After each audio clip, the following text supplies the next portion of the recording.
Honorine Porsche, une Congolaise de 37 ans, a été tabassée, humiliée et même déshabillée par la police congolaise après avoir braqué une banque. Bref, je t'explique tout dans cette vidéo. Honorine Mukuna, alias Honorine Porsche, est une Congolaise de 37 ans qui vit normalement en Allemagne. Honorine Porsche a donc décidé de faire un séjour à Kinshasa, la capitale de la RDC, et là, elle aurait décidé de braquer une banque.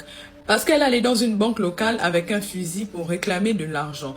Et les gens présents dans la banque disent qu'Honorine a tiré quelques coups de fusil et qu'elle n'était pas toute seule. Il y avait des hommes qui l'accompagnaient. Heureusement, dans cette affaire, il n'y a pas eu de blessés, encore moins de morts. Dieu merci. La police a été interpellée très rapidement et ils ont su maîtriser la scène avant qu'il n'y ait un grand carnage. Et c'est là où je déplore quand même le professionnalisme de la police africaine en général et du Congo dans ce cas en particulier.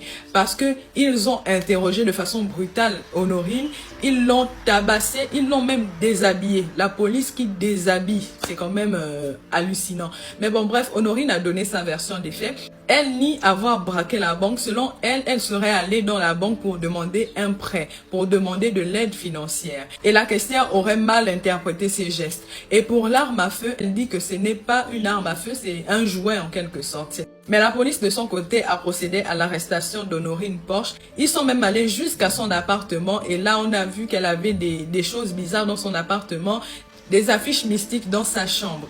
Certains disent que ces affiches mystiques avaient pour rôle de la protéger tout au long de son braquage. Mais on dit que Honorine n'était pas seule. Pourquoi c'est son nom qui apparaît sur les réseaux sociaux?